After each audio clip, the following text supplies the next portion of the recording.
Market లో invest చేసి మీ డబ్బులు డబుల్ చేసుకోవాలనుకుంటున్నారా? సుందరరామిరెడ్డి గారి సెమినార్ కి అటెండ్ అవ్వండి.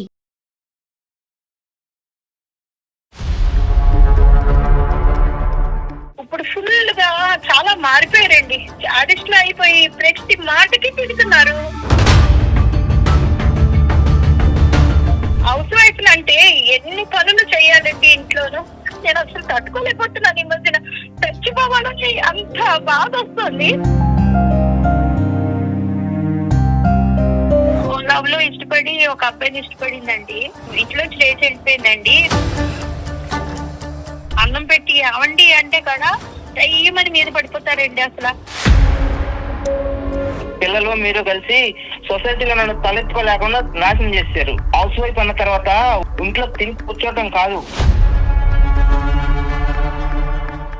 పూర్తిగా అంతా అయిపోయిన తర్వాత అదిగో నీ వల్ల ఇద్దరు పిల్లలు చెడిపోయారు అనేటటువంటిది మంచి మాట కాదండి. అది చాలా తప్పు.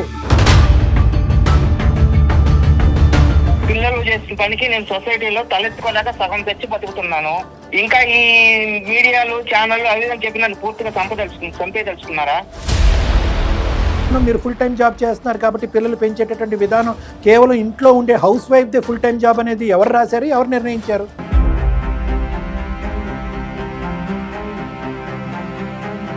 నాకు ఉద్యోగం చేసే చోట బయట అంతలక్కడ నాకు తల కొట్టేసినట్టు ప్రాణం పోయినంత కష్టంగా ఉంటుంది నాకు.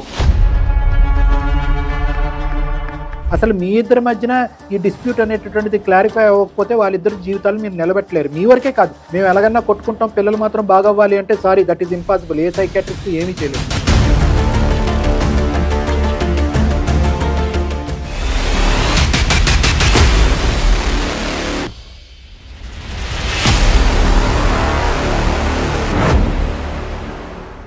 సుమన్ టీవీ అందమైన జీవితం కార్యక్రమానికి స్వాగతం. ప్రస్తుతం మనతో పాటు ఉన్నారు ప్రముఖ సైకియాట్రిస్ట్ డాక్టర్ కళ్యాణ్ చక్రవర్తి గారు. డాక్టర్ గారు నమస్తే. నమస్తే మేడం.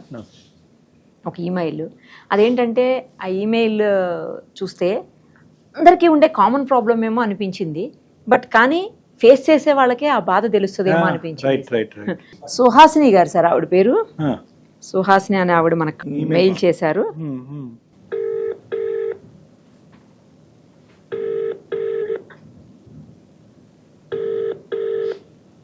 హలో హలో, నమస్తే అండి, సుహాసిని గారేనా మాట్లాడేది? అవునండి. ఓకే, నేను నిరుపమ, సుమన్ టీవీ అందమైన జీవితం కార్యక్రమం నుంచి కాల్ చేస్తున్నానండి. చాలా థ్యాంక్స్ అండి. మీరు మెయిల్ చేశారు కదా. అవునండి. ఇప్పుడు మనతో పాటు ఉన్నటువంటి డాక్టర్ కళ్యాణ్ చక్రవర్తి గారితో ఒకసారి మాట్లాడి మీ ప్రాబ్లం ఏంటో చెప్పండి. అలాగే చెప్పండి సుహాసిని గారు. నమస్తే అండి. నమస్తే సార్. నమస్తే అండి. నమస్కారం, చెప్పండి. ఒక సమస్య ఉందండి. ఆ సమస్యను ఎవరితో చెప్పుకోవాలో ఏం చేయాలో అర్థమవట్లేదు. చాలా రోజుల నుంచి నేను సతమతం అయిపోతున్నానండి. అయితే నా సమస్య ఏంటంటే అండి, మా హస్బెండ్ చాలా ప్రేమగా ఎంతో మంచిగా ఉండేవారండి. అలాంటిది ఇప్పుడు ఫుల్ గా చాలా మారిపోయారండి. అడిషనల్ అయిపోయి ప్రతి మాటకి తిడుతున్నారు. కొట్టడానికి కూడా సిద్ధమైపోతున్నారండి ఇష్టం వచ్చినట్టు. హౌస్ వైఫ్ అంటే ఎన్ని పనులు చేయాలండి ఇంట్లోనూ. బట్టలు ఉతకాలి, అంట్లు తోమాలి, ఇంటి పిల్లల్ని పెంచుకోవాలి, క్యారేజీలు కట్టాలి, ఇన్ని పనులు చిన్నప్పటి నుంచి వాళ్ళని పెంచి పెద్ద చేసేనా. ఆయన అసలు ఇది లేదండి, చెడబడి తిట్టేస్తున్నారు. చాలా బాధగా ఉంటుందండి. ఈ సమస్య ఒకసారి మీకు చెప్పుకుందామని చేశాను. పిల్లల బాధ్యత హౌస్ వైఫ్దే కాదు కదండి, మగుడుగా ఆయన కూడా పెంచి పెద్ద చెయ్యాలి కదా పిల్లల్ని. అన్ని తిరిగి తీస్తున్నారు. నాకు ఎంత బాధగా ఉంటుందండి. నేను అసలు తట్టుకోలేకపోతున్నాను. ఈ మధ్యన చచ్చిపోవాలని అంత బాధ వస్తుంది. అటువంటి ఆ మాటలు వద్దులే అమ్మా, ఎందుకు చనిపోయేంత వరకు ఎందుకు. కానీ ఇప్పుడు వచ్చి మీరు మీ సమస్య ఎవరికి చెప్పలేదు, ఎవరి దగ్గర సలహా సూచన కూడా తీసుకోలేదు. వాళ్ళు ఎక్కిరిస్తారు, వీళ్ళు కోపడతారు.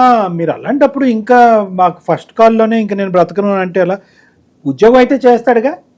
ఉద్యోగం చేస్తున్నారండి. మాకు ఫస్ట్ ఒక అబ్బాయి అమ్మాయి అండి. ఎంత ఏజ్ అండి? వాళ్ళ ఏజ్ ఎంత?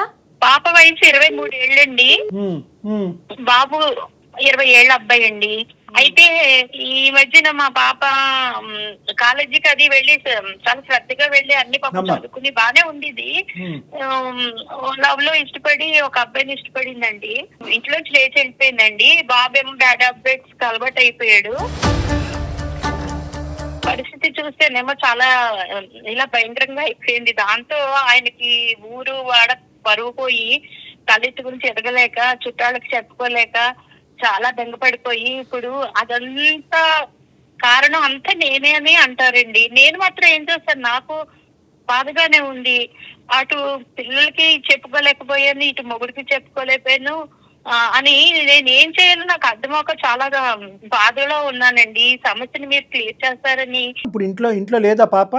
ఇంట్లో లేదండి, పాప వెళ్ళిపోయింది. అబ్బాయిని ఇష్టపడి వెళ్ళిపోయిందండి, ఇల్లు వదిలేసి వెళ్ళిపోయిందండి చెప్పకుండా. ఇది పెద్ద బ్లో కదమ్మా ఇది. ఇంట్లో అందరికి ఎంతకాలం అయిందమ్మా పాప వెళ్ళిపోయాలా ఇంట్లోంచి?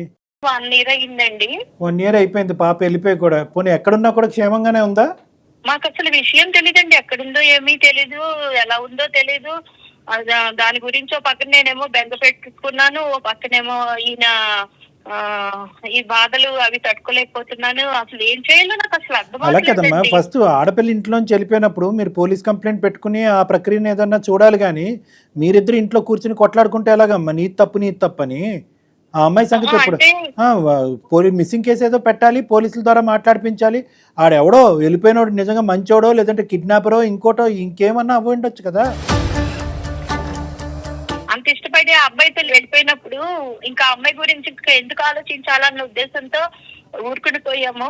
నెక్స్ట్ పాప కాడ ఇలా బాగా బ్యాడ్ హ్యాబిట్స్ అలవాటైపోయాడండి.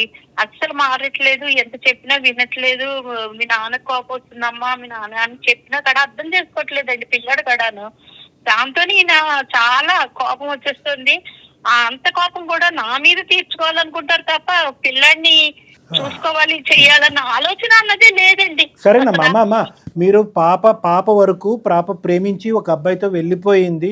అలా చెప్పా పెట్టకుండా ఆ అమ్మాయి వెళ్ళిపోవటం, పరువు తీసేటటువంటి పని చేయటం వల్ల ఆ అమ్మాయి ప్రస్తావన పెద్ద ఇక్కడ రావాలి అని అనుకోవట్లేదు అన్నది కూడా మాకు అర్థమవుతుందమ్మా. సరే, ఆ అమ్మాయి ఎక్కడో ఉంది. మీకు ప్రేమ పెరిగినప్పుడు ఆ అమ్మాయికి ఒక ఆలోచన పెరిగినప్పుడు కుటుంబం కలుస్తుందని మనం అనుకుందాం. అబ్బాయినైనా కూడా కొద్దిగా చెడు అలవాట్ల నుంచి మాన్పించి ఏదో ఒకటి చేయొచ్చుగా, మీరు మీ ఆయన కలిసికట్టుగా. అదేనండి, నేను ఎంత ప్రయత్నం చేస్తున్నా పిల్లాడు అసలు మాట వినట్లేదండి. పోనీ వాళ్ళ నాన్న ఆయన చెప్తే పోనీ వింటాడేమో అని ఒక్కసారి చెప్పండి అంటే, నీ పెంపకం హౌస్ వైఫ్ ఉండి నువ్వు చూసుకోవాలి తప్ప నేను ఎందుకు చూసుకోవాలి? నేను కష్టపడి డబ్బు సంపాదిస్తున్నాను, తెస్తున్నాను, ఇంతకన్నా నేను ఏం చేయగలను అడుగుతాడండి ఆయన. నేను ఏం చెప్తానండి? అమ్మమ్మ కాదమ్మా, ఇప్పుడు మా దగ్గరికి ఎందుకు వచ్చారు? మీ ఆయనకి నచ్చజెప్పాలా? మీ కొడుకు అలవాట్లు మానిపించాలా? నీ కూతురికి కౌన్సిలింగ్ చేయాలా? దేని గురించి వచ్చారు మా దగ్గరికి? అన్ని సమస్యలు మీరే క్లియర్ చేస్తారని వచ్చామండి. మీ దగ్గరికి వస్తే సమస్య క్లియర్ అవుతుందని నేను తెలుసుకుని మీ ద్వారా. సరే, అన్ని సమస్యలు తీరుస్తాం, కానీ అన్నిటికంటే పెద్ద సమస్య ఏంటంటే మీ ఇద్దరి మధ్యన ఐకమత్యం లేకపోవటం, భార్యాభర్తల మధ్యన మీ ఇద్దరి మధ్యన ఒక అండర్స్టాండింగ్ లేకపోవటం. అసలైనటువంటి కథను వెనక్కి పెట్టి కూతురు కాస్తే వెళ్ళిపోయి ఇంట్లోంచి వెళ్ళిపోయి సంవత్సరం అయితే కనుక ఆ అమ్మాయి బాగోగులు ఎలా ఉన్నాయనేది తెలుసుకోకుండా ఈరోజు అతను మిమ్మల్ని నిందించడం, మీరు మీ అబ్బాయికి చెప్పాలనుకోవటం, మీ అబ్బాయి మీ మాట వినకపోవటం, మీరిద్దరు కొట్లాడుకోవటం, సుమన్ టీవీ వరకు రావటం. సో దీన్ని బట్టి మాకు అర్థమైంది ఏంటంటే ఫస్ట్ అసలు మీ ఇద్దరి మధ్యన ఈ డిస్ప్యూట్ అనేటటువంటిది క్లారిఫై అవ్వకపోతే వాళ్ళిద్దరు జీవితాలు మీరు నిలబెట్టలేరు. మీ వరకే కాదు, ఏ తల్లిదండ్రులకైనా మనం చెప్పేది ఇదే. మేము ఎలాగన్నా కొట్టుకుంటాం, పిల్లలు మాత్రం బాగవ్వాలి అంటే sorry, that is impossible. A psychiatrist ఏమీ చేయలేదు. అదేనండి, నేను ఎంత మంచిగా ఆయన మారుద్దామని ప్రేమగా అభిమానంగా ఎంతో అన్నం పెట్టి అవండి అంటే కూడా ఏమని మీద పడిపోతారండి. అసలు ఏదో మార్చుకోవాలి అని ఎంత ప్రయత్నం చేస్తాను, మాట కూడా వినరండి. నేను హస్బెండ్ అంటే ఇప్పుడు ఆవిడ ఒక పక్క నుంచి కూతురు వెళ్ళిపోయిందనే బాధ, కొడుకు ఇలా అయిపోతున్నాడన్న బాధ, ఇంకో పక్క నుంచి అంటే భర్త సరిగా లేడు, మాట్లాడలేదు, సరిగా ఏదిలో ఇన్వాల్వ్ అవ్వట్లేదు, బాధ్యతలు తీసుకోవట్లేదు, ఉతికి ఆరేస్తున్నారు. సరే అమ్మా, ఇప్పుడు అతనితో ఒకసారి మాట్లాడదాం అమ్మా. కలపండి ఫోను. మీ వారి పేరు? కృష్ణమూర్తి అండి. సరే, ఒకసారి ఫోన్ కలపండి అమ్మా. కృష్ణమూర్తి గారు, అసలు అతని ఆలోచన ఏంటి, ఉద్దేశం ఏంటో తెలుసుకుందాం. రైట్ అమ్మా. The person you are speaking with has put your call on hold. Hello, ఏమండి ఆఫీస్ లో ఉన్నారా? అవును, ఆఫీస్ లో ఉన్నా. చెప్పు. తిన్నారా? తిన్నాను. ఏంటి చెప్పు. అది కాదు, మీ గురించి ఎంతో ఇష్టంగా నేను క్యారేజీలో అన్ని వండాను. అసలు ఎలా ఉన్నాయి ఏంటి, ప్రేమ అభిమానంగా ఒక్కసారి మాట్లాడినా రాదా అండి మీకు? ఎప్పుడు సీరియస్ గానే మాట్లాడతారా? ఏంటో కొత్తగా ప్రేమలో ఏంటండి, నేను ఎప్పుడు కూడా మారలేదు. మీరే నా లోకం అనుకుని నేను బతుకుతున్నాను. అలాంటిది ఒక్కసారి ప్రేమగా మాట్లాడరు, చెయ్యరు. పిల్లలు మీరు కలిసి సొసైటీలో నన్ను తలెత్తుకోలేకుండా నాశనం చేశారు. పిల్లలు పెద్దగా కూడా నేనే కాలేజీకి వెళ్ళాక వాళ్ళు ఏం చేస్తున్నారో ఏం చదువుతున్నారో నాకు ఏమి అర్థమవుతుందండి. ఇంట్లో పని చేసుకుంటానా, బయట పిల్లల్ని కనిపెట్టుకుని ఉంటానా? హౌస్ వైఫ్ అన్న తర్వాత ఇంట్లో తిని కూర్చోవడం కాదు. ఈ వయసుకు వచ్చిన పిల్లలు ఇంట్లో ఉన్నారు, వాళ్ళు ఏం చేస్తున్నారు, ఎలా బతుకుతున్నారు ఏంటి అనేది కొంచెం నిఘా అనేది ఉండాలా. కృష్ణమూర్తి గారు నేను నిరుపమ అండి, సుమన్ టీవీ అందమైన జీవితం కార్యక్రమం నుంచి మాట్లాడుతున్నాం. సుమంటి దేని గురించి మేడం? ఇప్పుడు మీ వైఫ్ సుహాసిని గారు మాకు మెయిల్ చేశారండి, ఇంట్లో ఒక ప్రాబ్లం ఉంది, దానికి నాకు సొల్యూషన్ దొరకట్లేదు మేడం, మీ ప్రోగ్రామ్ ద్వారా డాక్టర్ గారు మీరు కలిసి సొల్యూషన్ ఇవ్వండి మేడం అని చెప్పి ఫోన్ చేశారు. డాక్టర్ కళ్యాణ్ చక్రవర్తి గారు కూడా మనతోటే ఉన్నారు, ఒక్కసారి మాట్లాడండి సార్ తోటి. మేడం చెప్పండి. ఇప్పుడు నా కుటుంబంలో నా పిల్లలు చేసిన పనికి నేను సొసైటీలో తలెత్తుకోలేక సగం తెచ్చి బతుకుతున్నాను. ఇంకా ఈ మీడియాలు ఛానళ్ళు అవి అని చెప్పి నన్ను పూర్తిగా చంపేదలుచుకున్నారా? ఏమండి ఎవరెవరిని చంపుతారండి? బెలే మాట్లాడుతున్నారు మీరు. ఇప్పుడు డాక్టర్ కళ్యాణ్ చక్రవర్తి వినండి ఒక నిమిషం వినండి. కృష్ణమూర్తి గారు, మాకేమీ అంత టైం ఎక్కువే చేయలేదు. కొన్ని వందలు వేల ఉండేటటువంటి ఈమెయిల్స్లో మేము చాలా కష్టపడి ఈ ఈమెయిల్ సెలెక్ట్ చేసి అయ్యో ఇక్కడ కూడా ఒక ప్రత్యేకమైనటువంటి ప్రాబ్లం ఉంది, ఆల్రెడీ ఇటువంటి సంఘటనల నిమిత్తం వాళ్ళిద్దరు ఇబ్బంది పడుతున్నారు, మళ్ళీ ఇప్పుడు ఇద్దరు కొట్లాడుకుని మళ్ళీ ఇంకొక పంచాయతీ పెట్టుకుని రోడ్డు మీద పడే ముందే మనం ఇంట్లో ఎంక్రోచ్ అవ్వాలనేటువంటి ఉద్దేశంతో మేము హెల్ప్ చేయడానికి ముందుకు వచ్చాం. దయచేసి ఒక 2 నిమిషాలు ఆలోచించండి. మీడియా కాదు, మీరు ఎవరో ఎవరికే తెలియదు అసలు మీ ప్రాబ్లం తప్ప. కృష్ణమూర్తి గారు, ఇందాక సుహాసిని గారు ఒక కంప్లైంట్ మాకు పెట్టారు, ఒక ఈమెయిల్. ఏమండి మేము ఇంట్లో అతను ఎంత బాధపడుతున్నారో నేను కూడా అంతే బాధపడుతున్నాను, మా అమ్మాయి ఇలా వెళ్ళిపోయి 1 సంవత్సరం అయ్యింది, ఆ అమ్మాయి ఎక్కడుందో ఎవరితో పాటు ఉందో అనేది మాకు తెలిసినా కూడా అది మేము జీర్ణించుకోలేకపోయాం, ఎందుకంటే పరువు ఇదైపోయింది. దాంతోపాటు అబ్బాయి యొక్క ప్రవర్తన కూడా బాగాలేదు. నేను ఒక తల్లిగా వాళ్ళకి ఇవ్వాల్సినటువంటి ప్రేమ ఆప్యాయతలతో పాటు కావలసినటువంటి సదుపాయాలతో పాటు గౌరవప్రదంగా పెంచడానికి నా వంతు ప్రయత్నం నేను ఎప్పుడూ చేస్తూనే ఉన్నాను, అందులో ఎటువంటి ఇది లేదు. కానీ ఈరోజు ఈ పరిస్థితి వచ్చేటప్పటికి అతను నా వైపే చూపెడుతున్నాడు. ఎక్కడైనా ప్రతి ఇంట్లో కూడా చాలా ఇళ్లలో జరిగేది ఇదే. ఆ బాధ్యత అతనిది కూడా కదా. ఈ సమస్యను పరిష్కరించాలి, ఇప్పుడు బాబును ఒక మంచి మార్గంలో పెట్టాలి అంటే కనుక తండ్రిగా అతని పాత్ర ఇంపార్టెంట్, నెంబర్ 1. నెంబర్ 2 ఏంటంటే నన్ను నిలదీసి నన్ను నిందించి మీ ఇద్దరం కొట్లాడుకుంటే వాడు ఇంకా పక్కదోవ పడతాడు కదా. మా ఇద్దరి మధ్యన సఖ్యత ఒక సానుకూలత ఉండాలి కదా, దీనికి మీరు హెల్ప్ చేయండి అని చెప్పి ఆవిడ మాకు ఈమెయిల్ పంపించారు. తప్పే ఉంది అందులో? మీ అభిప్రాయం ఏంటో చెప్పండి. ఆవిడ మీద ఎందుకు అంత చిరాకు కోపంగా ఉన్నారు మీరు? నా కుటుంబం ఉన్నత స్థితిలో ఉంచుకోవాలని, సొసైటీలో ఒక గొప్పగా బతకాలనే కదా సార్ నేను అనుక్షణం గుడ్డులాగా చాకరీ చేసి నేను నా బాధ్యత నేను నిర్వహిస్తున్నాను. అలాంటప్పుడు ఒక తల్లిగా గృహిణిగా ఆమె ఇంట్లో ఉంటా కూడా పిల్లలు ఏం చేస్తున్నారు, ఎలా బతుకుతున్నారు, అసలు ఏం జరుగుతుందని కొంచెం కూడా శ్రద్ధ అనేది లేకపోతే ఎలా సార్? ఆవిడకి శ్రద్ధ లేదని మీరు ఎలా వచ్చారు కంక్లూజన్కి? ఆవిడకి వేరే ఏమైనా యాక్టివిటీస్ ఉన్నాయా? ఇంట్లో ఉదయమే బ్రేక్ఫాస్ట్ లంచ్ డిన్నర్ చేసేసి 8:30 కల్లా ఎక్కడికైనా బయటకు వెళ్తుంది ఆవిడ వేరే పని మీద? ఆవిడకి శ్రద్ధ లేదని మీరు ఎలా అన్నారు? అలానే కాదు సార్, ఇప్పుడు పిల్లలు నాకు ఇంత దినాతి పరిస్థితి తీసుకొచ్చారంటే చూసుకోవాలి కదా ఆమె కూడా కొంచెము. వాళ్ళు ఏంటి అసలు వాళ్ళని ఇప్పుడు నాకంటే అనుక్షణం నాకు టైం ఉండదు. నా డ్యూటీలోనే నాకు టైం సరిపోతుంది నాకు. అలాంటప్పుడు ఆమె ఇంటి పనులు అయిపోయిన తర్వాత పిల్లలకు ప్రేమగా వాళ్ళు ఏంటి ఎలా ఏందనేది చూసుకోవాలి కదా ఆమె కూడా. రైట్ సార్ నేను ఒకటి చెప్తాను. చాలా కామన్ గా ఉండేటటువంటి ప్రాబ్లమే. కృష్ణమూర్తి గారు దయచేసి వినండి. ఏమండి, ఇప్పుడు మీరు ఉద్యోగం చేసుకుంటున్నారు, ఉదయం నుంచి సాయంకాలం వరకు చాలా బిజీగా ఉంటున్నారు. కానీ ఇక్కడ తల్లిదండ్రులు ఎంత బిజీగా ఉన్నా కూడా పిల్లలు ఎంత జాగ్రత్తగా ఉన్నా కొంతమంది పిల్లలు కొన్ని ఆలోచనల వల్ల, కొన్ని వ్యవహారాల వల్ల, కొన్ని డైవర్షన్స్ వల్ల డైవర్ట్ అవుతున్నారు. ఓకే, డైవర్ట్ అయ్యి రకరకాలు. ఇప్పుడు మీ అబ్బాయి ఒక డైవర్షను, మీ అమ్మాయిది ఒక డైవర్షను. ఆ డైవర్షన్కి నెంబర్ 1 మనం ఆలోచించవలసింది ఏంటంటే మన పెంపకాన్ని లోపాభూయిష్టంగా దాని వైపు వేలెత్తి చూపెట్టడం కాదు, మీరిద్దరు ఒకరినొకరు నిలదీసుకోవటం కాదు, నిందించుకోవటం కాదు. ఆవిడ ఏం చేయగలదు? ఆవిడ కాలేజ్కి వెళ్ళగలదా, స్కూల్కి వెళ్ళగలదా? ఏం చేయగలదు? అంతే. మీ ఆడపిల్ల ప్రేమిస్తుంది అనేది ఈవిడికి ఎంత తెలుసో మీకు అంతే తెలుసు. మీ అబ్బాయి చెడు అలవాట్లకు బానిస అయ్యాడు అనేటటువంటి అంశం 3 నెలలకి ఆవిడకి ఎంత తెలుసో మీకు అంతే తెలుసు. ఎందుకు? పిల్లలు పెంచేటటువంటి విధానం, మీరు ఫుల్ టైం జాబ్ చేస్తున్నారు కాబట్టి పిల్లలు పెంచేటటువంటి విధానం కేవలం ఇంట్లో ఉండే హౌస్ వైఫ్దే ఫుల్ టైం జాబ్ అనేది ఎవరు రాశారు, ఎవరు నిర్ణయించారు? ఇంకా పైపెచ్చు ఒక తండ్రి అంటే కనుక పిల్లలకి ఎంతో కొద్ది గొప్ప ఒక భయం ఉంటుంది. అరే తండ్రి ఇంత కష్టపడుతున్నాడు, రూపాయి సంపాదించడానికి కింద మీద పడుతున్నాడు, గబుక్కన మనం ఏమన్నా తప్పని చేస్తే కనుక పరువు పోతుంది, తండ్రి ఉద్యోగానికి మచ్చ వస్తుంది, సమాజంలో ఒక మచ్చ వస్తుంది అని చెప్పి ఎంత కాదనుకున్నా తండ్రి మీద ఒక భయం, భక్తి, ఒక గౌరవం కూడా ఉంటుంది, తల్లి మీద కూడా ఉంటుంది. కానీ తండ్రికి భయంతో కూడినటువంటి భక్తి, ఆ కంట్రోల్ చేసేటటువంటి కెపాసిటీకి ఒక ప్రత్యేకమైనటువంటి పవర్ తండ్రికి ఉంటుంది. మరి ఆ పవర్ మీరెందుకు సద్వినియోగం చేసుకోలేకపోయారు? ఆదిలోనే ఇది ఒక కంట్రోల్ చేస్తుంటే బాగుండేదేమో కదా. కానీ ఆవిడ ఎంత తప్పు ఉందో, ఒకప్పుడు తప్పు ఉంటే కనుక ఇద్దరిది తప్పు లేదు, ఒకప్పుడు తప్పు ఉంటే కనుక ఇద్దరిది తప్పే. ఇది ఎప్పుడైతే స్టార్టింగ్ పాయింట్లో ఉంటుందో అప్పుడు రెక్టిఫికేషన్ ప్రాసెస్, దానికి ఒక ఆన్సర్, ఒక సొల్యూషన్ కనిపెట్టుంటే కనుక బాగుండేది. పూర్తిగా అంతా అయిపోయిన తర్వాత అదిగో నీ వల్ల ఇద్దరు పిల్లలు చెడిపోయారు అనేటటువంటిది మంచి మాట కాదండి, అది చాలా తప్పు. ఎందుకంటే ఆవిడ ఇప్పుడు మూడిట్లకి బాధపడుతుంది. ఒకటి కూతురు అలా వెళ్ళిపోయింది, రెండోది బాబు ఇలా అయిపోయాడు, మూడోది మిమ్మల్ని ఎలా నమ్మించాలో, మీ దగ్గర ఎలా ఒక మంచి పేరు తెప్పించుకోవాలో, మీ లోపల ఒక నమ్మకం ఎలా తెప్పించాలో ఆవిడ బాధపడుతుంది. ఇదే మేజర్ అయింది అసలు. ఇది ఇప్పుడు మేజర్ అయిపోయింది ఆవిడకి. ఒకప్పుడు ఈ సబ్జెక్ట్ గురించే మనం రోజుల తరబడి మాట్లాడుకుంటే ఆ పిల్లలిద్దరిని ఎవరు సక్రమ మార్గంలో పెడతారు? మీ ఇద్దరి మధ్యన ఒక ఐకమత్యం ఉండాలి కదా, పిల్లల్ని పెంచే విధానంలో ఒక అండర్స్టాండింగ్ ఉండాలి కదా. అలా ఎలా నిందిస్తారో అలా ఎలా నిలదీస్తారండి, వేలెత్తి చూపెడతారు, వెక్కిరిస్తారు. ఆవిడ ఎవరికి చెప్పుకోవాలి?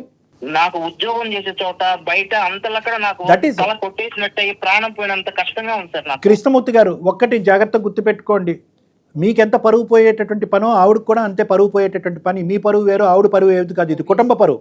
సో కాబట్టి ఇది మీ సమస్య, నా సమస్య, నీ సమస్య కాదు అనే విధంగా మాట్లాడొద్దు. నా సమస్యకి నువ్వు కారణం అనే విధంగా కూడా దయచేసి మాట్లాడద్దు. మీరిద్దరు భార్యాభర్తలు, అట్ ద సేమ్ టైం తల్లిదండ్రులు, ఇద్దరికి సమపాలల్లో, ఇద్దరికి ఈక్వల్ భాగం ఉంది ఈ ప్రాబ్లంలో. మీరు ఒక 2 అడుగులు ముందుకు వస్తే ఆవిడ ఒక 2 అడుగులు ముందుకు వస్తారు. సమస్యకి పరిష్కారం ఏంటనేది ఎత్తుకుదాం. అక్కడ ఆడపిల్ల జీవితాన్ని కాపాడాలి, అట్ ద సేమ్ టైం మీ అబ్బాయిని సక్రమ మార్గంలో పెట్టాలి. మనకి ఎంతసేపు డాక్టర్ గారు మంచిగానే చెప్తున్నారండి, మీరు అర్థం చేసుకోవచ్చు కదా, ఇప్పటికే అర్థం చేసుకోరు ఏంటండి? నేను మన మంచి గురించి చెప్తున్నారు, మీకు అర్థం అవట్లేదా? జీవితం అంతా అయిపోయాక తెలుసుకున్న లాభం లేదండి, ఇప్పుడే తెలుసుకోవాలి. మూర్తి గారు, నాకు అర్థమవుతుంది మీరు ఎంత బాధపడుతున్నారో అనేది నాకు అర్థమవుతుంది. ఎందుకంటే కనుక మీరు బయట ప్రపంచంలో పనిచేయవలసినటువంటి వ్యక్తి కాబట్టి నలుగురు 4 విధాలుగా మాడి 4 ప్రశ్నలు అడిగినప్పుడు ఒక తండ్రిగా మీకు ఒక ఫెయిలియర్గా అనిపించడం అనేది చాలా కామన్. మేమందరం అర్థం చేసుకోగలం. దాంతోపాటు ఆవిడకి కూడా అదే పరిస్థితి. ఇద్దరిది అవమానమే, ఇద్దరిది బాధే. మీ ఇద్దరు బాధపడుతూ మీ ఇద్దరు ఒకరినొకరిని ఇలా మాట్లాడుకుంటూ ఉంటే కనుక వాడికి దొరికిందే ఛాన్స్ అని చెప్పి మీ కొడుకు ఇంకో రూట్లోకి వెళ్తాడు. ఇంకా డాక్టర్లు, హాస్పిటల్స్ కూడా ట్రీట్మెంట్ చేయనటువంటి పరిస్థితికి వెళ్ళిపోతాడు, క్రానిక్ ఎడిక్ట్ అయిపోతాడు. వాడి ఎడిక్షన్ ఫస్ట్ ఇమీడియట్గా తక్షణ కర్తవ్యంగా యుద్ధ ప్రాతిపదికన మనం క్లియర్ చేయాలి. నేను రెడీగా ఉన్నాను మీ అబ్బాయిని ట్రీట్ చేయడానికి. ఫస్ట్ మీరు మానసికంగా ఆవిడ ఆలోచనతో ఏకీభవిస్తే, మీ ఇద్దరు ఒకే తట్టు మీదకి రాగలితే I will try and help you. అర్థం చేసుకోండి కొంచెం, మీకు అర్థమవుతుందా? మిమ్మల్ని ఏం గర్జించట్లేదు, కోప్పట్లేదు, కొద్దిగా బుద్ధి చెప్తున్నాను. ఈ విధంగా చెయ్యండి, ఇంకా ఫర్దర్గా చేతులు కాలక ముందే ఇంకొద్ది జాగ్రత్త తీసుకోండి అని చెప్తున్నాను. అది అర్థం చేసుకోండి. మీరెందుకు కాల్ చేశారు, మీకేం పని అంటే కనుక మీరు చేయలేనటువంటిది మీకు చెప్పి మీ చేత చేయిద్దామని. మా పరువు పోయేది ఇక్కడ. సార్ మీకు చెప్తే నాకు అర్థమవుతుంది సార్, ఇప్పుడు నన్ను ఏం చేయమంటారు చెప్పండి. రైట్, చాలా మంచి మాట అన్నారు. అట్లీస్ట్ మా కాల్కి ఒక సొల్యూషన్ దొరికింది, మా వల్ల ఒక సొల్యూషన్ దొరికింది అనే హ్యాపీనెస్ నాకు, నిరుపమా మేడంకు ఉంది. నేను పెద్ద చెప్పేది ఏం లేదండి, ఇందాక ఏదైతే చెప్పాలో చెప్పేసుకున్నాను. దయచేసి ఇంకా అశాంతితో కూడినటువంటి ఇంటి వాతావరణాన్ని ఇంకా అశాంతి చేయొద్దు. హ్యాపీగా ఉండటానికి ట్రై చేయండి. ఇప్పుడు ఇమీడియట్గా మీ అబ్బాయి యొక్క లైఫ్ సేవ్ చేయడం ఇంపార్టెంట్, వాడికి ట్రీట్మెంట్ ఇంపార్టెంట్. వాడు ఏంటంటే మీ మాట వినట్లేదు, ఆవిడ మాట వినట్లేదు, బయట ఎవరో స్నేహితుల మాట వింటున్నాడు, ఆ తప్పుదోవను పోడుతున్నాడు. అలవాట్లు కాస్త ముద్రి పాకాన పడిన తర్వాత మనం ఏం చేయలేం, జీవితాంతం ఏదో ఒక సబ్స్టెన్స్కి బానిస అయిపోతాడు వాడు. అలాంటి 100 కేసెస్ నా దగ్గర ఉన్నాయి. సో ఎప్పుడైతే తల్లిదండ్రుల మధ్యన డిఫరెన్సెస్ ఉంటాయో పిల్లలు తెలిసి తెలియక ఆ డిఫరెన్సెస్ని క్యాష్ చేసుకుని రాంగ్ రూట్లోకి వెళ్ళిపోతూ ఉంటారు. సో ఫస్ట్ ఆఫ్ ఆల్ మీ అబ్బాయిని ఇమీడియట్గా మీరు నిందించడం, నిలదీయటం, అవమానించడం ఇవన్నీ ఆపేసి మీ ఆవిడకి మనస్ఫూర్తిగా మీ ఆవిడ ఏ తప్పు చేయలేదు అనే అంశాన్ని మీరు నమ్మి ఆవిడ చేయవలసినటువంటి దాంట్లో, ఆవిడ కష్టపడిన దాంట్లో పగలనక రాత్రనికి కుటుంబాన్ని సరైన మార్గంలో ముందుకు పంపించడం గురించి ఆవిడ కష్టపడ్డారు అనే నమ్మకాన్ని పెంపొందించుకుని మీరు ఆవిడ మీ అబ్బాయిని తీసుకుని నా దగ్గర రండి. పాప ఇష్యూని కూడా డిస్కస్ చేద్దాం. So no more fights between both of you. మీ ఇద్దరి మధ్యన ఈ విషయం మీద ఎటువంటి తగాదాలు ఉండకూడదు ఎప్పటికీ కూడా. ఇద్దరు కలిసి ఒక సొల్యూషన్ చేసుకోవడం బెటర్. ఓకేనమ్మా, రండి నా దగ్గరికి. ఓకే మూర్తి గారు, అర్థమైందిగా? Okay sir. Right, all the best. రండి. Thank you. వీళ్ళు అసలు సమస్యను గాలికి వదిలేసి వీళ్ళిద్దరు కొట్లాడేసుకుంటున్నారు. ఎటువైపు ఆలోచించాలో అర్థం కాక కన్ఫ్యూజన్ లో మనకి చేసింది మేడం. రైట్ సార్, మంచి సొల్యూషన్ చెప్పారు. Thank you so much.